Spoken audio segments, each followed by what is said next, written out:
Alrighty. You're probably wondering why I don't have my face on the video right now. Because I just got done creating a video about what really I do. What I really do. What really I do. What kind of English is that? What I really do for a living.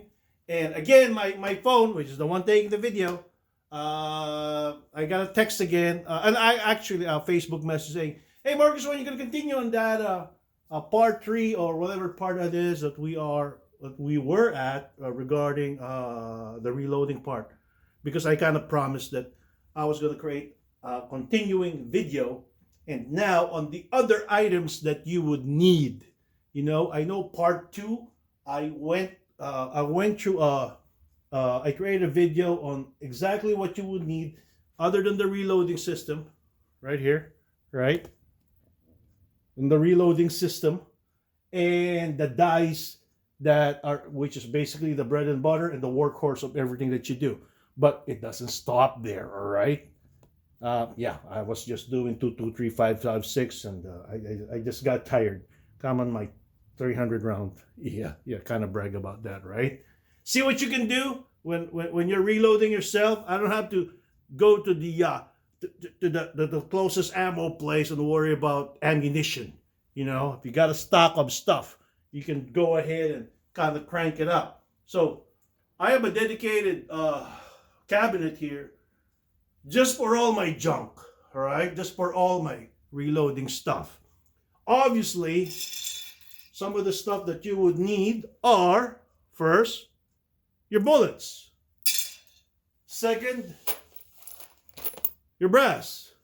As a matter of fact, the brass, I keep it in a separate, I even have a separate vault for brass alone. Now I bought this really cheap. I saw this in the Facebook marketplace for $400. I don't even lock it. If somebody comes into my garage, hey, have at it. Better have a truck, right? But that's after I have not noticed that you come into my home. Because the other vault is in my house. And I think you guys know what's in that other vault. So now, I bought another workbench cabinet at the same time I was doing this process. Now, this is not going to happen overnight, okay? Right now, your main concern is to research on the right reloading system you want. Because all of this does the same shit, all right? They all deprime, resize, dump the powder, seat the bullet, and crimp the bullet. Minimally, that's all they have to do if it is a progressive reloading system, right? The difference now is about what really is that you want, okay? Again, this is a Dylan. I don't know what the others do, but I know this is what I wanted because of his certain capacities and capability, okay? But let's not even talk about that. So what are the next few little items that are not expensive, okay? For about $100, you can buy a few of these items. First, now this one came with my Dylan, okay? It's a pickup tube for primers, okay? Why? Because primers, let me pick up one right here. Come on, buddy. This is a primer. That little thing is a primer. I don't know if, right there, it's not even focusing. That little thing on the top of my finger is a primer. Now, if you purchase a CCI box, this little box contains 100 primers. Okay? This little brick now contains 10 of those boxes, okay? And contains 1,000 primers. These are no longer cheap. They are down to about $90 to $100 a box, translating to 10 cents a primer. So, to be able to load where are my finished cartridges? Cartridges, right? My 2, 2, 3, 5, 5, 6 cartridges. You will be spending minimally on a 10-cent primer, okay? And then you'll have to subdivide the bullet per 100. They come per 100s, per hundreds or 500s, depending on the amount of box, depending on the size of box you buy. So the addition of the majority of these items is not going to hurt your wallet. This pickup tube comes with the Dillon system. Now, what you will do is you're going to splatter that full little box of primers inside this little square container so that it allows you to pick up all those primers one by one. Okay, that's why it's called a primer pickup tube. Right? And then you flip it over, right? And then you come up to your system here, right? And you dump it in. This whole tube right here fits about 120 primers. Okay? So ever so often, when you've done 100 of these, that means you've loaded 100 cartridges. Okay? So that goes in there. Another one that you would need is what we call a case lube. Because when you start reloading, you're going to have a clean set of brass. I just cleaned this. These are all clean 300 blackout cases, right? Brass. You're going to have to place this brass onto your reloading system right up here. Okay? I don't know if you're able to see it. There you go. And as it rotates, as it goes into the die, you don't want any of those brass to be stuck into those dies. Right, I have one here, stainless steel die. I still have to uncork that brass that is still stuck in it. And this case lube prevents that from happening, all right? I think I've reloaded, I don't know, 15,000 rounds of ammo, and this thing, I probably haven't even used a quarter of it, okay? This is more economical than the spray bottle type. I don't care what they say, but it is. Also, you may want a set of punches for obvious reasons. Trust me.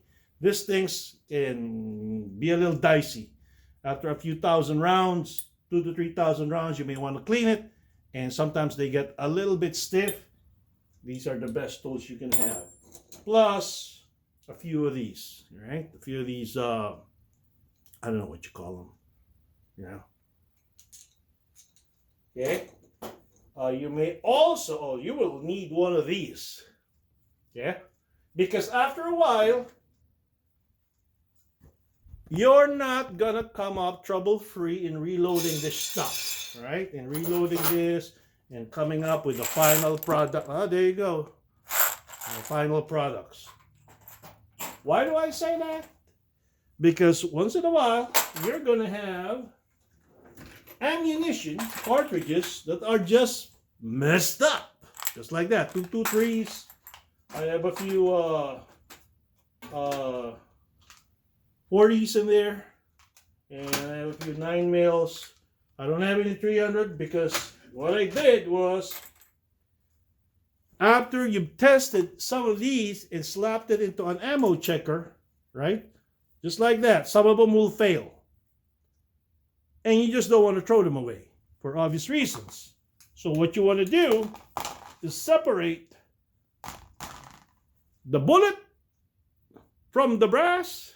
Now you have nothing, I don't know how to separate the primer. And empty out the brass, empty out the powder from within the brass. And how you do that is with this hammer. Slap it in there, okay? It goes inside and you start hammering, bam, bam, bam. Inertia and momentum will allow the bullet to pop out, open the brass casing, empty out the powder, and then you can separate them all together. So this is very important because eventually I still have 300 blackouts in there if I need to. And there's a reason why I use 300 blackout, 220 grain. As opposed to a 40 or 55 grain 223556. See? That's the reason why. I already told you, well, of course, you also have to have the bullets. Okay? I use 223556, 300 blackout. I have some Sierras or these. I have Extremes right there. They come in 500 per box. 6-hour brands. Now again, you're not gonna buy this at one shopping spree. What happened was that before the COVID situation cropped up, I was sort of doing my research, and COVID hit. Then I had to wait 6 months for my first Dylan to arrive. I couldn't do any reloads, right? So I had to stock up, and I was reading stuff. Reading. I'm not the expert at it either. So the opinions and the suggestions I'm providing you guys are from trial and error. Are there better individuals out there that have done this better than I have, that can talk a little bit from a highly educational point of view? Of course. But at least I can tell you what not to do. I may not be the expert in knowing what to do, but I've done the things that you don't want to do. Okay? So these are the primers. You need the primers. Okay? And these are some of the parts that I have, some of the gun parts. These are the dies that I have. Understand, and you probably are going to ask me, how many dies do I need? Well, you at least need a set per caliber, per cartridge, that you're per caliber that you are going to be firing, that you are going to be using. Okay, one set, because one set of dice is which one is this? This is my stainless steel. No, this is my stainless steel 223556, right? They're obviously not going to work for 30-06. They're not going to work for 762 by 39, right? Because just simply because of the size. There's no varying die set. No such thing. So if you, my suggestion would be start with the caliber that you use the most. Learn from that. If you have plenty of 9mm firearms, or just one, whatever, whichever, and that is your most consistent use of that firearm, of that caliber, of that cartridge, get some 9mm. They're currently my 9mm is currently set up right here, and my 223556 is right here. I use this for all rifle, and I use this for all my pistols. I only reload 4 different types. 5 different. Oh yeah, 4. 223556, 300 blackout, 9mm, and 40 caliber. Right. So you have to be knowledgeable on what you need to do to set up your reloading system as per the kind of caliber that you intend to fire. What else? What else do I need? I have a set of parts right here just for my Dylan. Okay, they come when you order the Dylan system. Okay, lights, brushes, scissors. What else? Oh, a trickler, a powder trickler. How this works is that you put the powder up here and you turn it, and the powder trickles from this on this side at the end of this tube. Now, why do you need this when you have a weighing scale? Well, on some of these instances, like in my case, a 9mm, there are instances where I have to go down to 5 grains of powder. That's pretty minuscule. So I have to go little by little. And in some instances, like a subsonic 300 blackout round, you got to be really low. I think all the way down to 8 or 9 grains. And sometimes the powder system of the particular brand of reloader that you're using does not do that consistently. So if you want to prevent a misfire on your barrel, you may want to do it very, very thoughtfully and very, very carefully. Of course, I can rack it up too. I could set this up, but you're not going to be, doing this. You're not going to be pumping cartridges every 10 seconds. You got to be really, really be safety conscious and be extremely careful. All right. What else? I have a lot. As you can see on here, I have different bins for different cartridges. This is my open box for the different bullets that I am ready to load. Right.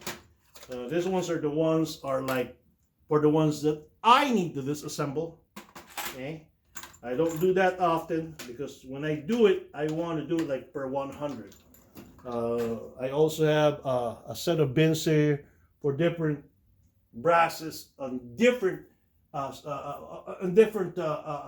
do you say this? States. Some of them are dirty, some of them are not. Of course, the dirtiest one is in the vault. Okay. What else? Most important thing is, no, not that one. If you can see that, are all my cleaning gear. Them guns get dirty.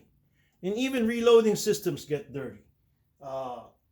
Your worst enemy is grime and powder. The floor that I am standing on gets a little filthy on most occasions, all right? So every day I blow the shit out of my garage because I want my place clean. You're gonna spill powder all over the place. You're gonna have to have a vacuum cleaner, if not at least a blower. Blow it out. I suggest not to do this inside your house, especially if you have a small house. I may be a realtor, but I don't have a mansion. Okay, I wish I'd have my own separate shed out there, like 1,000 square foot shed, where I could play pool and reload. Okay, and hang my bike. That's where my bike is. Okay, but that is what I do now. This is the most sacred section of my house. Nobody gets to come up here but me, right? For obvious reasons. Got to be safety conscious. You have to know what you're doing. What else did I miss? Bullets. Oh, one other thing. This is what we call an ammo checker. Ta-da! Because after you have completed your cartridges, take this example, right? To the left is 300 blackout. To the right is a 223556. Now, how do you know if these things fit your rifle or it would chamber on the barrel? Use an ammo checker, right? You need at least one of these. Okay, you can use a case gauge or an ammo checker. I use an ammo checker. What happens is that if or a particular cartridge, you slide it in to the section where it says that particular cartridge. You're in blackout, slide it in there, right? Now, the rule is as long as the top of it fits flush, you'll notice that it doesn't. A very, very slight protrusion right there. That's not going to pass, all right? Because it has to be less, it has to go flush. If not, it's not going to chamber. It's going to create either full chambering of the cartridge. It's not going to fire, or it's not going to extract. I think that this 223 is even worse. Well, it kind of sits a little. Oh yeah, it does fit in. Must have been the temperature. Okay, that one sits well. Oh no, it was a fully finished cartridge. But this one's, I bet you, is not gonna do well. Ba-bam! See that? I don't even have to magnify that. You can see it. It doesn't sit flush. So that will create an issue. So for every 100 of them, I think 2 or 3 of them messes up. Okay? For a variety of reasons. You're going to need one of these. I use this for my 300 blackout 223556. And there's a few of them in here. They come in sets. 762 by 39, which is your AK round, 50 BMG. Woo-wee, that's big. 450 Bushmaster, 6.5 Creedmoor, etc. This one's for pistol. 38, 9 mil, 40, and 45. Okay? So these 2 sets right here takes care of the most basics of all. Other than that, that's it. I think I kind of told you guys about the cleaning gear, right? You got to clean your firearms, and you got to clean your brass too. We'll go through that on the next issue of Reloading 101, right? Which would be case preparation. So hopefully I was able to answer that question that I had from a friend, which was asked by a few friends of mine. I just wait for other friends to ask me the same question over and over again. Because if I had to create a video of everybody's questions, I'll be here forever. I won't even have to walk outside my garage or to walk inside the house. I'll just be creating videos. So hopefully you guys had a blast. And if you guys have any questions, comments, send me a note. I don't care. Send me a smoke signal, right? Or call me, text me. I don't care, right? So to the men and women out there, or sons and daughters and brothers and sisters who are deployed, about to deploy, or in their maintenance cycles, ready to deploy, over deployed, wherever you may be, or just left for your deployment, just like that carrier battle group you just left a month ago. You're not going to be back till another 9 months from now. My heart goes to you guys. Remember, you may feel bad that you left, but count the days. They're coming home. You guys enjoyed the evening. Signing off. Wow, 2,215 hours. February 2nd, 2023. You guys enjoyed the evening post.